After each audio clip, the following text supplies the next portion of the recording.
Medical पाठशाला। Friends, आज की वीडियो में हम देखेंगे ब्रोंकियल अस्थमा। ये क्या होता है। राजमोहन में जो इसकी डेफिनेशन दी गई है वो मैं रीड आउट कर देता हूँ। इंक्रीज्ड, उसमें लिखा है रिस्पॉन्सिवनेस, मैंने रिस्पॉन्सिव कर दिया है, ऑफ ब्रोंकियल ट्री, यहाँ पे नहीं लिखा है हमने, यानी हमारा जो ट्रेकियो ब्रोंकियल ट्री है उसका रिस्पॉन्स जो है बढ़ जाए। स्टिमुली, किसी बाहरी स्टिमुली की वजह से, जो उसकी वजह से क्या रिजल्ट्स इन, जिसका नतीजा ये हो कि spasmodic narrowing of air passages, जो हवा के जो रास्ते हैं, जैसे ब्रोंकियोल है, ब्रोंखस है, ब्रोंकाई है, इनके जो बीच में रास्ता है वो पतला हो जाता है, नैरो हो जाता है। किस वजह से? इस स्टिमुली के रिस्पॉन्स में ये अपना रिस्पॉन्स दिखाती है बॉडी, वहाँ के सेल्स। तो ये कह रहे हैं विच में बी रिलीव्ड स्पॉन्टेनियसली, जो अपने आप हो सकता है ठीक हो जाए, रिलीफ मिल जाए कुछ देर के लिए, या फिर किसी थेरेपी से रिलीफ मिले। तो ये इसकी डेफिनेशन हो गई। ये 3 तरह का होता है, एक्सट्रिंसिक अस्थमा या एलर्जिक अस्थमा, इंट्रिंसिक अस्थमा, इसको हम इंट्रिंसिक वाले को नॉन एटोपिक भी बोलते हैं और इसको एटोपिक भी बोलते हैं। ये मिक्स्ड टाइप का है। अब हम इसका पैथोजेनेसिस सबकी एक एक करके देखेंगे। अगर इसकी डेफिनेशन नहीं समझ में आई है, एक बार बता देता हूँ। मान लिया ये एसिनस है, एसिनस में क्या क्या होता है, ब्रोंखियोल्स होते हैं। मैं यहाँ से शुरू कर रहा हूँ। ये रेस्पिरेटरी ब्रोंखियोल है, ये एल्वेलर डक्ट है, उसके बाद का हिस्सा है, फिर आगे ये एल्वेलाई इसमें लगे हुए हैं। तो क्या होता है, किसी स्टिमुली के नतीजे में कुछ एलर्जन आ गया, कोई एलर्जन आ गया, एलर्जन आप जानते होंगे, यहाँ पहुँचा, तो यहाँ के सेल्स क्या करते हैं, उसके खिलाफ एक्शन करने के लिए क्या करते हैं, ये रास्ते को नैरो कर देते हैं। ये रास्ते को नैरो कर देंगे, पतला कर देंगे, स्पास्मोटिक नैरोइंग। इस नैरो पतले होने की वजह से अस्थमा की कंडीशन डेवलप होती है। अब हम देखेंगे एक्सट्रिंसिक अस्थमा या एलर्जिक अस्थमा या फिर एटोपिक अस्थमा। ये किस वजह से होता है, इसके पीछे की वजह होती एलर्जी। यूजुअली जो है ये बचपन में, बच्चों में स्टार्ट होता है या फिर अर्ली एडल्ट में होता है। और दूसरी बात क्या है, जो एलर्जी के पेशेंट्स होते हैं, जिनके अंदर एलर्जिक डिजीजेस हैं, उनमें अगर ये कई दिनों से बना हुआ तो ये अस्थमा में प्रोग्रेस कर सकता है। जैसे कि राइनाइटिस है, अर्टिकेरिया है, ये जो है अस्थमा में डेवलप करा सकती हैं कंडीशन।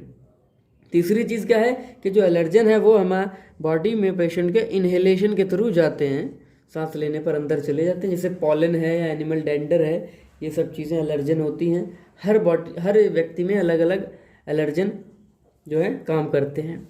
IgE लेवल जो है वो बढ़ा हुआ होगा उसके सीरम में, ठीक है, IgE लेवल बढ़ा हुआ होगा। अब हम इसके जो है हाइपर सेंसिटिविटी रिएक्शन देखेंगे कि कैसे कैसे एलर्जिक रिएक्शन, एलर्जी जो एलर्जन एंटर करता है, कैसे चेंजेस होते हैं। ये 2 फेज में होता है, एक एक्यूट इमीडिएट रिस्पॉन्स के बाद दूसरा जो है late phase reaction. Acute immediate response का मतलब है कि ये जो है IgE जो निकला है, इम्यूनोग्लोबुलिन E, इससे शुरू होता है। ये क्या करता है, मास्ट सेल्स को सेंसिटाइज कर देता है। मास्ट सेल्स क्या करते हैं, डीग्रेनुलेशन करके यहाँ से रिलीज करते हैं, अपने यहाँ से हिस्टामिन का रिलीज करेंगे, ल्यूकोट्राइन्स को रिलीज करेंगे, कीमोटैक्टिक फैक्टर्स निकलेंगे, प्रोस्टाग्लैंडिन निकलेगा, प्लेटलेट एक्टिवेटिंग फैक्टर निकलेगा, PAF भी निकलेगा। तो कीमोटैक्टिक फैक्टर्स का काम क्या होता है, आपको पता होगा। कीमोटैक्टिक फैक्टर्स जहाँ भी निकलती है अपनी तरफ अट्रैक्ट करते हैं चीज़ों को। तो इओसिनोफिल के लिए ये अट्रैक्शन का काम करते हैं, और न्यूट्रोफिल और इओसिनोफिल को अट्रैक्शन करेंगे। जहाँ पर ये निकले वहाँ पर इनकी संख्या बढ़ने लगेगी, न्यूट्रोफिल और इओसिनोफिल की। और इसके जो ओवरऑल नतीजा क्या होगा, इन सब के निकलने से क्या होगा, हिस्टामिन का क्या काम होता है, ये सब मिलकर के अगर हम देखें तो उसी पार्टिकुलर जगह पे ब्रोंको कंस्ट्रिक्शन होगा। ब्रोंको क्या होगा, कंस्ट्रिक्शन हो जाएगा, सिकुड़न हो जाएगी, एडिमा हो जाएगा, वहाँ पर क्या होगा, फ्लूइड का डिपोजिशन होगा, सूजन स्वेलिंग हो जाएगी, और म्यूकस जो है बहुत ज़्यादा मात्रा में बनने लगेगा। म्यूकस जो है ज़्यादा से ज़्यादा बनने लगेगा। तो ये चीज़ें यहाँ पर चेंजेस होती हैं। अब लेट फेस रिएक्शन में क्या होता है, ये सब चीज़ें हो गई, इसके बाद और भी ज़्यादा तौर पे जो है मोबिलाइजेशन होगा बेसोफिल का, ईओसिनोफिल का, न्यूट्रोफिल्स का। अब यहाँ पर बेसोफिल्स भी आने लगेंगे। कहाँ पर? जहाँ पर ये एलर्जन पहुँचा है और ये वो चेंजेस ला रहा है, वहाँ पर ये तीन जो है ल्यूकोसाइट्स का मोबिलाइजेशन बहुत ज़्यादा मात्रा में होगा। फिर उसके बाद जो ईओसिनोफिल्स हैं ये एमबीपी एक तरह का मेजर बेसिक प्रोटीन निकालते हैं, बनाते हैं ईओसिनोफिल्स, जिसकी वजह से इन्फ्लेमेटरी इंजरी होगी। वहाँ पर क्या होगा? इंजरी शुरू हो जाएगी। वहाँ पर इंजरी आप जानते हैं, इंजरी होने लगेगी इन्फ्लेमेशन की वजह से। तो ये चीज़ हो रही थी लेट फेज। यही लेट फेज रिएक्शन की जो चीज़ें हैं इसी अस्थमा को बरकरार रखते हैं और कायम रखती हैं, बनाए रखती हैं ये सब चीज़ें। तो ये था हमारा हाइपर सेंसिटिविटी रिएक्शन। जो है वो है इंट्रिंसिक या नॉन एटॉपिक अस्थमा। इंट्रिंसिक या नॉन एटॉपिक अस्थमा क्या होता है? ये एडल्ट लाइफ में होता है, बचपन में मोस्टली जो है, यूजुअली जो है एडल्ट लाइफ में डेवलप होता है। और दूसरी बात क्या है कि ये जो है किसी एलर्जी हिस्ट्री के नतीजे में नहीं होता है। जैसे पिछले वाला भी अस्थमा देखा, उसमें था कि फैमिली में अस्थमा या एलर्जी चल रही है तो उसी के नतीजे में इनको भी हो गई पेशेंट को। लेकिन इसमें कोई फैमिली हिस्ट्री नहीं है, ना ही कोई एलर्जी है, तो उस बिना इसके भी ये अस्थमा देखा गया है। नॉर्मल जो है इसमें आईजीई का लेवल मिलता है पेशेंट में। आईजीई का लेवल चेक कराएंगे तो नॉर्मल आएगा, क्योंकि एलर्जन है ही नहीं वहाँ पर कुछ। कह रहे हैं कि पॉसिबल इसके कॉजेस क्या हो सकते हैं? एस्पिरिन की वजह से हो सकता है, एक तरह का ड्रग है ये। स्ट्रेस की वजह से हो सकता है, कोल्ड की वजह से हो सकता है, टॉक्सिन्स होते हैं बहुत से जो इसके लिए जिम्मेदार होते हैं, जो इस तरह का अस्थमा कराते हैं। कह रहे हैं कि पेशेंट्स जिनके अंदर अपर रेस्पिरेटरी ट्रैक में वायरल इन्फेक्शन हो चुका होता है, वो अधिकतर जो है देखा गया है वो अस्थमा के सिम्टम्स उनमें प्रेजेंट होते हैं।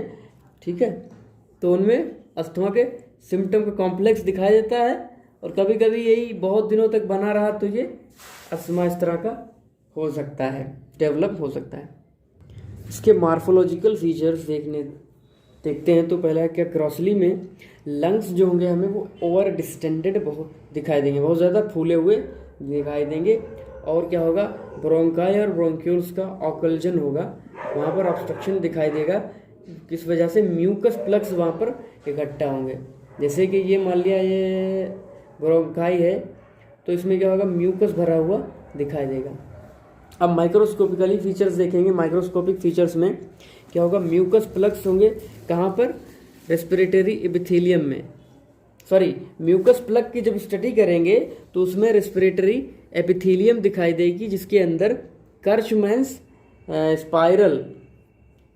स्पाइरल्स नजर आएंगे। ट्विस्टेड शेप के जो है स्ट्रिप्स होते हैं, जिसको हम कर्चमैन स्पाइरल्स बोलते हैं। दूसरी चीज़ और क्या होती है कि ईओसिनोफिल्स दिखाई देगा हमें। स्पूटम की स्टडी करेंगे तो स्पूटम में ईओसिनोफिल्स होंगे, और साथ ही साथ उसमें चारकट लीडन क्रिस्टल्स होते हैं। ये क्या होते हैं मैं आपको बुक में दिखा देता हूँ, ये हैं।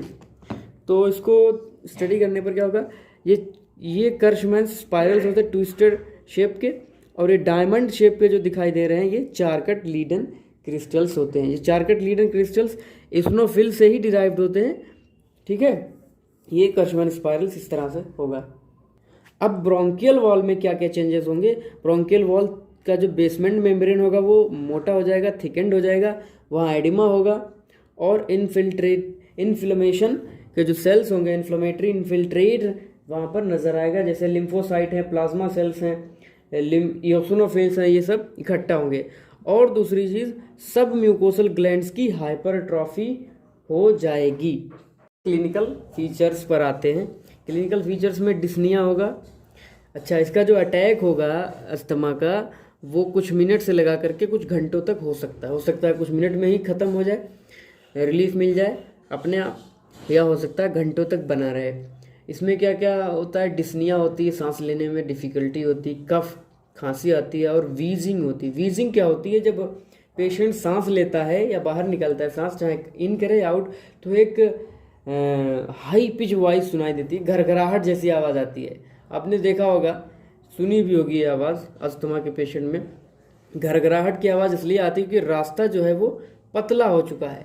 इसी पतले रास्ते की वजह से एक साउंड पैदा हो जाता है जब इसमें से एयर पास होती है।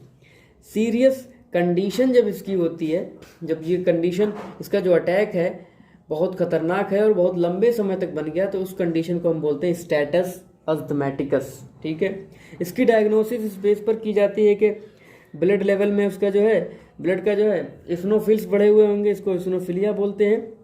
और स्पूटम की जो माइक्रोस्कोपिक स्टडी करेंगे तो उसमें कार्शमैन स्पाइरल दिखाई देंगे, अभी मैंने बताया था इससे पहले, और चारकट लीड एंड क्रिस्टल भी दिखाई देंगे। पेशेंट के हाथ पैर में साइनोसिस भी नज़र आएगी बॉडी में, क्योंकि ऑब्स्ट्रक्शन के नतीजे में हो सकता है एयर पूरी नहीं जा रही, ऑक्सीजन पूरा सप्लाई नहीं हो रहा है, तो साइनोसिस भी होती है। ये था हमारा ब्रोंकियल अस्थमा। Thank you.